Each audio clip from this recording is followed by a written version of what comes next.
Hello everyone, and thank you for watching this video tutorial from Pollination. In this video I'm going to show you our CAD plugins, in particular the Revit plugin and the Rhino plugin, and I'll show you interoperability workflow of like how things can be connected. For some of you who don't know Pollination, Pollination is a collaborative platform for energy and environmental simulation. Our main goal is to help the building industry to make well-informed decisions faster and together. And the way we do that is by building for collaboration. So this is how Pollination is built. We had CAD plugins, the ones that I'm going to talk about today. Then we have the cloud platform and web-based platform that gives you the cloud computing web interface. And we have recipes and analytical models in the middle that makes this interoperability possible between different tools. So the problem that we're trying to solve is this problem that we call the 2-week workaround problem. So you have architects and engineers want to work together, you have a deadline, then the engineer technically waits until architect gives them a model, which is usually a full geometry model, not useful, after some delay, engineer or consultant basically clean up the model, to be honest, redraw the model in most cases. And then they spend some time on like running the study and giving the results back. And this is typically a 2-week process that the design has changed already during the process, which causes all these issues that we already know in the industry, that you don't have the results when you really need them. So how we want you to be able to do it is by introducing Pollination. Now you start with a recipe and deploy your recipe, and on the other side, architect, or for you here, consulting engineers, and architect will submit their models to Pollination. So they just send the data that's needed from the model using our CAD plugins. And with this workflow, everyone works on what they're best at doing. And of course, when the recipe is good enough, you don't have even to reach out to engineers. So this kind of like helps engineers to scale up, helps architects to have access to the solution when they really need it, and gives us extra bonus time to make better design decisions or, like work on a different project. So, yeah, we have written about this on our blog. It's called Our Solution to the 2-Week Turnaround Problem. You can find it down there, http://pollination.cloud/blog.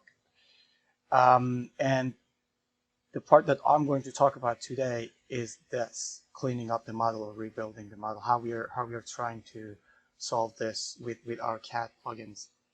We have already talked a lot about this, like cloud computing, and like there are other videos that shows how Pollination is capable of helping you on that at that end. So here is like in one slide, this is the problem. Usually there is like now like a IPSA committee trying to solve this. The problem is Revit, with all the documents that are available out there, all the like tips and tricks, it doesn't generate gbXML files that are really reusable. Like that's the one from a sample model with trying to do good practices. That's what you get. So what we did, the first thing was like we started developing our own schema called HBJSON and get a clean model, reusable model from the Revit model. This is the one that you can see. This is HBJSON, this is gbXML. And even for simpler models, this is true. Like this is the gbXML that comes out of Revit. This is the HBJSON that you can generate from the same Revit model. So that was the first thing that we had to resolve, and that's like what I'm going to show you as part of this video. So the idea is when you have that this HBJSON format, you can generate it from all the plugins that we have, and then we have the code that translated to different simulation engines. Radiance, OpenStudio, Energy Plus, namely, are the ones that we currently have. And with Pollination added to this process, now taking care of running the simulation and translation happens in Pollination recipes. So not only you have the interoperability, but now you have cloud computing basically hand in hand. Two very important aspects that you need to use simulation, building simulation effectively during the process. But what happened in real world is not everyone is using Energy Plus, right? Not everyone is using OpenStudio. Not every model we need cloud computing. and we know that. And because of that, we thought about like other kind of workflows that can happen. So for this video, I'm going to show you this example of like you start from Revit, we export a model from HBJSON format using our Pollination Revit plugin. I'm not going to clean up everything in Revit because, I mean, as part of this tutorial, I want to just show like, oh, okay, you can generate a model with Revit and then edit it in a platform that's much easier to edit, like Rhino. And we're going to use Pollination Rhino plugin to do the editing. Maybe we add some extra shades to the model, and then we export it as gbXML, which is the format that other tools can consume, like IES-VE, that we don't run on our Pollination Cloud, or you can just open it in OpenStudio. I mean, we also generate OSM files for OpenStudio, native OpenStudio files. But for this tutorial, I'm just trying to go through the gbXML path. And if we have time and this video doesn't get so long, I can show you like how the Revit plugin can be connected to Ladybug Tools cross-sample plugin. So this is Pollination plugin, this is Pollination plugin, and this is a Ladybug Tools plugin. Probably this will be a separate video. Looking at the time right now. Okay, so if you're thinking where and how to access, we haven't released them yet, but if you go on Pollination Cloud and apply for early access here, request early access, and tell us why you think you're the right person to have early access.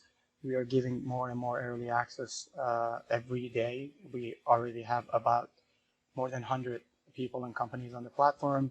We have 500 waiting. Most of them didn't tell us why they applied for early access, but like we are adding as we go more and more to the platform. So you can get involved. If you already have early access, you will see a post on the Discord from soon that how to download the Revit and Rhino plugin and how to use them. With that, let's get started with this tutorial. Okay, I have to take a break to get my voice back and also answer some emails. But here I am. So this is this famous Revit model that almost everyone knows, which I'm going to use as to show the process for today. You can see I have Pollination plugin installed here. Pollination plugin comes here with a set of inputs that you need to set up an analytical model, in this case energy and daylight model. I'm not going to spend a lot of time here. What I'm going to do is to generate a honeybee model, which is a honeybee JSON file from this model, and then go to Rhino as we discussed. You can actually access Pollination from here, similar if you have used the Grasshopper plugin. It's a very similar process. I log in, then I have recipe manager, I create job, and I can load the results, but that's not covered in this tutorial. So let me go ahead and do this. Before that, I'll just generate some sensor grids. So you can see the sensor grids, like they are already generated in this file, but if I want, I can regenerate them. You can set the grid size and distance from floor. This is useful if you want to do some daylight or comfort studies that you need a grid. For it, I'm going to select by level, so I select post level 1 and level 2, and I press OK. So this should add the grid to all these rooms that I selected. Then I select on the honeybee model here. I'm not going to spend a lot of time, again, like setting up details. I can, but here I'm going just to set a default generate construction set for everything, and also a generic office program. I know it's not like an office, and maybe this is something we can fix in Rhino, but again, for this video, I'm mostly about like geometry, clean, and like information getting out of the model clean. And you can see the context shade are already selected. 30 of them are selected. I know from this file that these ones are not really selected, the ones in front of the window, and these two are missing. So I can go and add them if I want. So I can go here and say add context, select faces. I can go in this level and then zoom in and select this guy and select this one. I can also select, if I want, this faces around the building. This one, I don't know how important these are, but like I can select them to add to the model. I can go to level 2 and select this internal ones. Doesn't really matter because I'm here. I'm going to select them. The same here. And can we automate this? Yes, we can, and we will. But just showing you the process of how things goes, because these are not necessarily like shade or context objects. These are part of the building that work like shade. So I press finish. I come back here and context shade selected at 46. In the near future, you should be able to say, okay, show me the analytic model, and a viewer pops up. But for now, we have to save it and visualize it somewhere else. So I'm going to export model. It said success. Oh, because I didn't select any of the rooms. That was so fast. Yeah. So because we have this option for partial model export, you have to select which rooms you want to be exported. And for Revit users, we use rooms and spaces, not elements, because this is how you get a clean model. And then you can add extra stuff with context shade, as you can see here. So okay, let me export it again. This time it takes some time, which is how it should be. And you should see here, it's now exported to downloads /honeybee.honeybee.json folder. I'm going to copy this file to a demo folder. I mean, I could have set the settings here, and then I'll continue the tutorial from loading it from Rhino. Okay, so I copied the file over here so you don't see everything that I have downloaded during the last couple of days.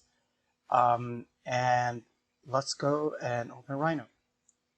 This is our Pollination plugin for Rhino, which basically makes Rhino a full-fledged energy and environmental simulation interface. And by that, I mean now if I say Control-O for opening a file, I can open honeybee.json file. I can also open like gbXML file. Green buildings, I pressed G a couple of times, it should show up. No, it doesn't. Oops, I don't know why. Oh, here, because it's called Pollination Green Building.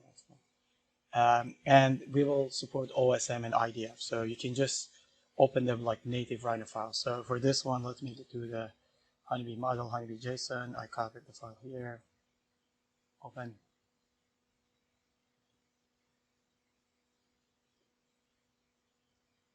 And now you can see what I got. Like, so I had an extra face that I selected. I can clean that up. But this is the model. You can see from the preview, I can see the model by face set. If you're an energy modeler or work with OpenStudio, these colors should be familiar to you. You can quickly check the model so you can see, oh, there's a gap here because the room was set to ceiling. And actually, this volume is conditioned, so we want to move the faces like up. You think, oh no, like this needs to be a polynomial, like hopefully I pronounced it right, and you don't want to have it in your energy model. That's your choice, but I'm showing you how to do that. The other thing which is not correct from Revit to show you here is quickly you can check boundary conditions, and you can see these are set to outdoors. So the boundary condition between the floors is not resolved. If I select one of this, so if I select this one and isolate it, you can see the boundary condition for interior ones is resolved, is cracked, it's interior. But here, this is not cracked, right? So the other things that I can see is wrong here, if I check quickly, is like the ground is not set to ground, they are set to outdoor, so this should be ground. So I'm going to fix a couple of this in Rhino, mainly to show how much easier it is to do stuff in Rhino, because it's like a modeling, a very capable modeling interface, and now you can use it like just an energy modeling platform software.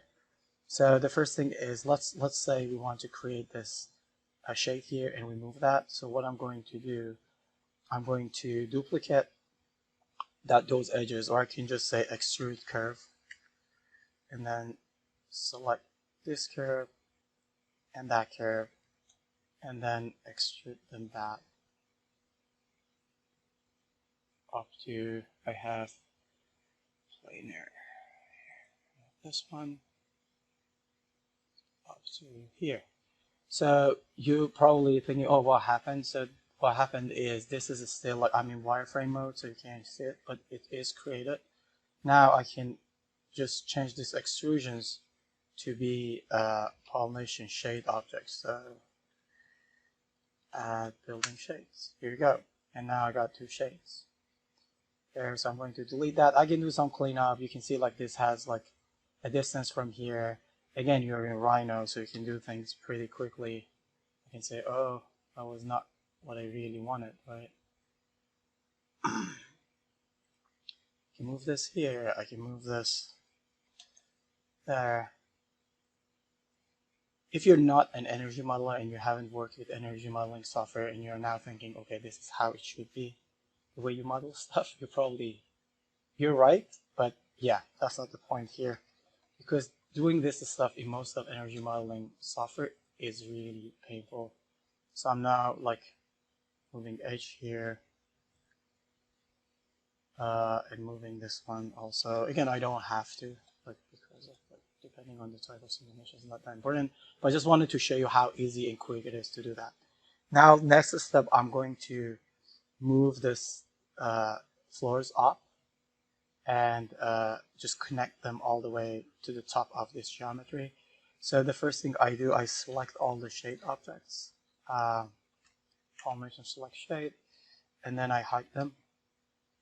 And one thing that I should mention is like it's not layer based. You can have everything, like there are different things in different layers, but you can have objects literally in any layer and then still like assign the object to, so you have the freedom of controlling with layer or without layers. Like when you create an object, it takes the type of the object. Okay, so now it's much easier. I can go to one of these views, if only not that one, either the front one or the one from right, and then I can do move edge. I'm going to set this thing to planar, so I don't mess up the model. And I select the edges on the top without selecting the window, so window to one ratio is not going to be affected. And here we go, boom, done. Let's go back to perspective mode. This is your model. Nice, right? So this is now solved. They're touching. This is correct, but you saw there are two things that are not resolved. One is the boundary condition wasn't resolved. Let me isolate this guy here. Let me change this to this one so it doesn't select. There are two things. One is this is not split based on the floors, on the zones or rooms on the top. So it's like a single face. The other one is like if I go to boundary condition, it looks outdoors. It's not outdoors, it's indoors. So we can solve adjacencies here like pretty quickly.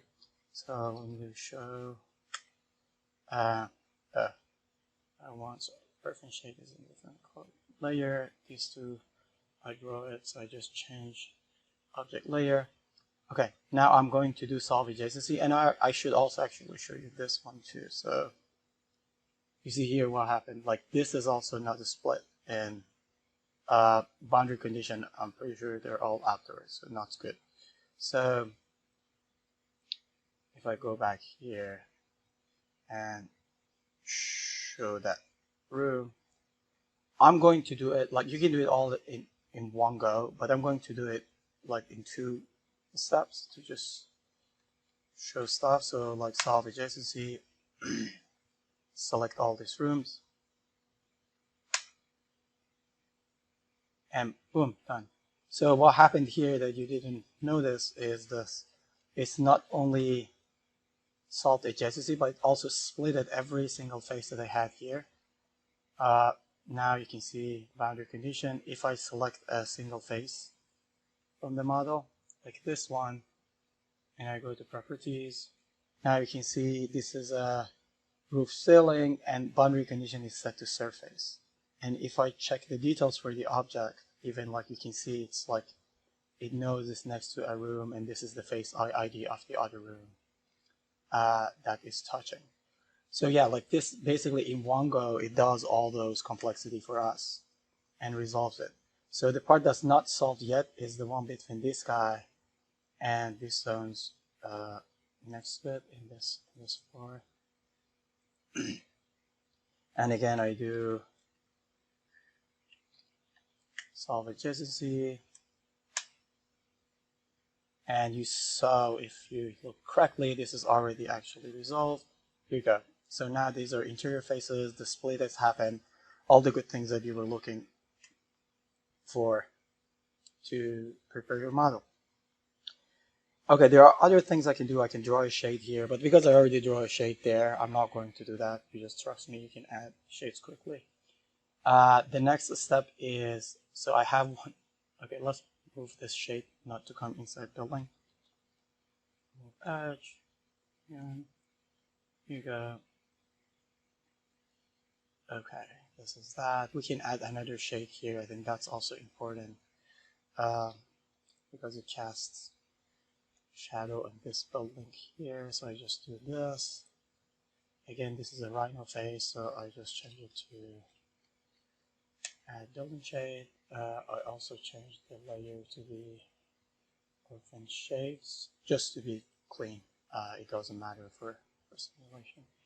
Now you remember this was a honeybee JSON file, but now I can actually save this as a 3DM file.